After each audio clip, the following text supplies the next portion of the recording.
So here's part 2 of your 9.8 notes, and yours might look a little bit different than mine because I changed the example and I'd already copied your papers, so you can see above what we have here. But change this. This is number 20 out of your book. The one that I had was a pretty bad example, and this one is much better. So if you can rewrite that for number 20, or that example, just cross it off, and we will go off of this one instead. Remember, the directions for these problems here are we want to find our intervals of convergence. And to find our intervals of convergence, the first thing that I do is say, well, recognize what your center is. And our center is where x is going to equal 4. It might be a little bit better for your center to even say, well, x has to equal 4, instead of just saying our center is at 4. Because you're plugging it in, and it's specifically when x is 4. And from here, then, we need to figure out our radius, which ratio test works a great majority of the time, unless it's obviously something else like geometric. And so, to find that radius, I am going to use the ratio test. And it's the limit n is approaching infinity. Its absolute value, which is very nice, because then I don't have to deal with that -1 to the power of n. Again, like I've said before, don't cross it off because it is important when we're testing your endpoints. Ratio test as our next term, so it would be n plus 1 factorial, which is n plus 1 times n factorial. We know we want that to simplify out, times x minus 4 to the power of n plus 1, which we'll write it as x minus 4 to the power of n times x minus 4. All of that is divided by 3 to the power of n plus 1, or 3 to the power of n times 3.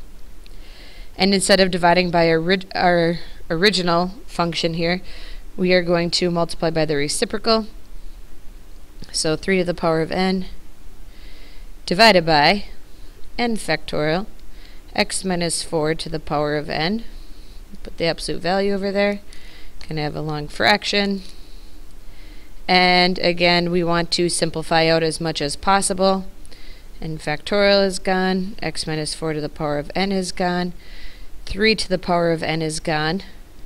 And we are left with our limit. N is approaching infinity. You can write absolute value, or you don't have to. That's okay.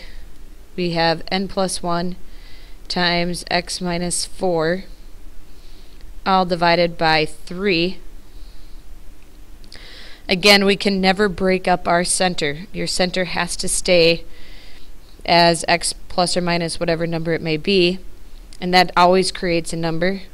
Now when I find my limit or solve for it, when I use direct substitution, infinity plus 1 is infinity, times some number is still infinity, divided by 3 is still infinity. So this limit is equal to infinity. Using our ratio test, this is greater than 1. So no matter what, this is always going to be greater than 1. Therefore, this will always diverge. So according to our ratio test, we don't have any situations where it's going to converge, but we know that all of our power series can converge at their center. So it diverges, meaning that our radius is equal to 0. And then we do not have an interval of convergence. We have one point of convergence, and we can say this series converges only at x equals 4. And that would be our answer. So it is nice when we don't have to test our endpoints like we did for number 24. But chances are really good you are going to have to check for your endpoints on your quiz and on your test. And make sure that you're checking for both of them, plugging them back into the original series, stuff like that. One more thing here. If we want to differentiation and integration of power series. So if we take our derivative, these are all power series. You are only going to be using your power rule. And so don't make these too complex because they are pretty ugly looking, but it is strictly just using your power rule. Remember that x, that is going to be your variable here, which is kind of a little bit weird because we kept saying x is a number. But in this situation, because you're plugging in your numbers, where n is 0 to infinity, really what it's saying is like you would have to do the derivative or integrate each of your terms. Well, what we can do is if we look specifically at our original function, and our original function is equal to this series, well, the derivative of this, and we want to rate it as a series, so it's still the summation from n equals 0 to infinity. If I take the derivative, n is a number, x is your variable now. So that does change a little bit. And so since x is your variable, it's to the power of n, your power rule for derivatives will put that n, multiply it down in front, so it's n times a sub n times x minus c to the power of n minus 1. And then you could go through this and plug in points, and this in this situation this might have to change to 1, but it's nothing to really worry about. And really it would be, if I took the derivative of this, well, the derivative of a constant would give me 0. The derivative of this first portion would give me a sub 1. The derivative of this would give me a sub 2. So this one would probably have to start at 1 instead. And if you plug it in, plug in your 1, 1 minus 1 is going to be 0. Anything to the power of 0 is 1. Obviously plug in your 1's here, and then you have a sub 1. So your first term, because the derivative of this term is 0, we don't count it, the derivative of your first term in this situation would be a sub 1, which, yeah, it did work out. If you integrate, again, it's just your power rule, go back to your original function. And so, oops, our summation then. If you integrate, you have n equals 0 to infinity. Now we have a sub n times x minus c, but now our power rule says we better add 1 to our exponent, so it's the power of n plus 1, all divided by n plus 1. And because we're integrating, you would have to add your c. And very similar then, if you start with the 0 here, you're going to create, if I plug in a 0 into this situation, I'd have x to the power of 1, which will give me an x. If I plug in a 0, it would be a sub 0 times x up here divided by 1. So it does end up working out, but really we're going to just do the basics. We're not going to go through each of our terms and look at what happens if I take the derivative of every term or integrate every term. That's pretty annoying and tedious. So we will look and say, well, what is our interval of convergence if we take the derivative or if we integrate? If our power series has a radius where our radius is greater than or equal to 0, then, if our radius is greater than 0, then it's differentiable and it's integrable on our interval. One really nice thing, really nice about this is integrating and differentiating does not change the interval of convergence. So that's a really nice thing. The endpoints can change. And so that's what you have to test, which I know is a lot of work, but at least you know that your interval of convergence, whether you integrate or take the derivative, that interval will not change. So that is really convenient and nice in these. Alright, so an example. Here's our function, and it's represented by this power series. We want to find the intervals of convergence for each if we integrate our original function. So basically we're integrating this power series, and then down below number 2 if you take the derivative. Alright, so this as a power series is equivalent to our summation n equals 1 to infinity. These are power series. If we apply our power rule, it'd become x to the power of n plus 1 divided by n times n plus 1. Now we go back, just like we've been doing in the previous examples, is from here find your interval of convergence. So the first thing we should do is identify our center, and our center here would be where x is equivalent to 0. The next thing we have to figure out is what is our radius. And usually with our radius, we end up using our ratio test. So with our ratio test, our limit, n is going to approach infinity. Absolute value, which really isn't necessary for this one. Remember, it's your next term, so it'd be x to the power of n plus 1, which will give us x to the power of n times x squared, because then it'd be n plus 1 plus 1. Our denominator will be n plus 1 times n plus 2. So n plus 1, here's my n plus 1 plus 1. Multiply by the reciprocal of the original, n times n plus 1, divided by x to the power of n times x. Simplify, n plus 1 is gone, x to the power of n is gone, x squared and x, take off the squared, take off an x, and our limit, n is approaching infinity, and we are left with x times n divided by n plus 2. And remember, this has to be less than 1 in order for it to converge. Well, if we look at this thing, my leading coefficient is an x, and if for the numerator, the leading coefficient for the denominator is a 1, and I can't split up the center. Well, here my center is at 0, so it doesn't really matter. I don't have to worry about things. Multiply the 1 over x is wherever x is less than 1. So we know then that our radius is equal to 1. I don't know, radius equals 1. So our interval would go from -1 to a positive 1. Now we get to check our endpoints. And they all go back to our original, I guess in this situation after we've integrated, we go back to our original power series.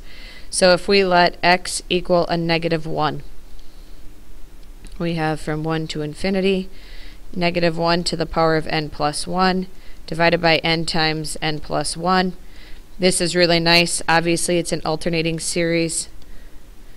And we have our two things to check. Number 1 is the limit as n approaches infinity of 1 divided by n times n plus 1. Does that equal 0? Absolutely it does. The second condition, are we decreasing? So is n plus 1 times n plus 2, is that less than 1 divided by n times n plus 1? Yes, that's true. Therefore, it converges at this endpoint. So if it converges, we need a bracket. If x is equivalent to 1, we have our summation 1 to infinity. I have 1 to the power of n plus 1. Well, that's always going to be 1, so I'm just going to write it as 1 divided by n times n plus 1. Obviously can't use an alternating series here. Usually you can use alternating series for one of the endpoints, and then you will not be able to use it for the other endpoint. So we have to obviously go to a different test. I personally like limit comparison in a situation like this. So I'm going to compare it to my b sub n is going to be 1 divided by n squared. And then remember, for limit comparison, what the test says is we're taking our limit, n's approaching infinity, and you have basically a sub n divided by b sub n. So if we have 1 divided by, I'm just going to write it as n squared plus n, all divided by 1 divided by n squared. Well, this we would write it as the limit, n is approaching infinity, and we create n squared divided by n squared plus n. This limit is equal to 1, which is a positive finite number. Great. We're comparing it back to that b sub n. So then we can say, well, what's the summation of 1 over n squared, because we're comparing it. And here we're using our p series. Our power is equal to 2, therefore it will converge.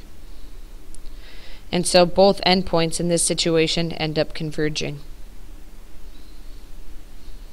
If we try to squeeze in here, draw a line to keep it separate. If we try to squeeze in the derivative, I know you can't see it from above, but f prime of x, we still have our summation, n equals 1 to infinity, and now we'd have n times x to the power of n minus 1, all divided by n. Well, what's nice about this is that these two n's will definitely, you can simplify them out. Yeah, maybe we should write it and show another summation here. Remember, in this our situation, our interval does not change. So I already know that if I take the derivative or if I integrate, my interval, no matter what, is still negative 1 to 1. And so I'm going to test my two endpoints. If x is equal to negative 1, I have the summation n equals 1 to infinity, negative 1 to the power of n minus 1. This is going to be alternating series. And so if we take the limit as n approaches infinity, well, this is constantly alternating. I want the absolute value of it. I'm just left with 1. This limit is equal to 1. It does not equal 0. Therefore, it will diverge. So it diverges. We can put a parenthesis. If, x is equal to 1, we have our summation from 1 to infinity, and then it's 1 to the power of n minus 1, which, if you want to rewrite that, we can write it as 1 to the power of n times 1 to the power of negative 1. So that negative 1 really is just 1 to the power of n. And with this one, I would say it's geometric. And my ratio is equal to 1. That is, remember, it has to be less than 1 for it to converge. Therefore, it will diverge as well. And there's a parenthesis. So I know that in the example that I had, when you integrated, both endpoints ended up converging. That's just by luck. And then with the derivative, that both endpoints ended up diverging. It's 50-50. It doesn't mean if one converges, the other one's going to. You definitely have to check both and go through it. But once you've done one of these, once you've integrated it, it's pretty easy to take the derivative, especially because you only are checking your endpoints. You don't have to do too much else with it. But remember, these are power series, so you're really only applying the power rule if you integrate or take the derivative. It is strictly just your power rule. And so you have to use that exponent, obviously, with your power rule in order to integrate and take the derivative. The homework assignment is here, and good luck with it. Really be sure that you're careful with checking your endpoints, and make sure that you're showing an adequate amount of work. Please, you have to tell me what test that you're using as you check your endpoints. It's even nice when you're finding your ratio, or I'm sorry, the radius, when you're using that ratio test, to just say, hey, I'm using the ratio test here. So I don't think there's too much work that you could possibly be writing. Maybe there is, but make sure that you're showing a sufficient amount so that I can grade you properly and not take points off for not showing something. But I have to see what test you're using whenever you are applying any test for this. Good luck. Have a fantastic day.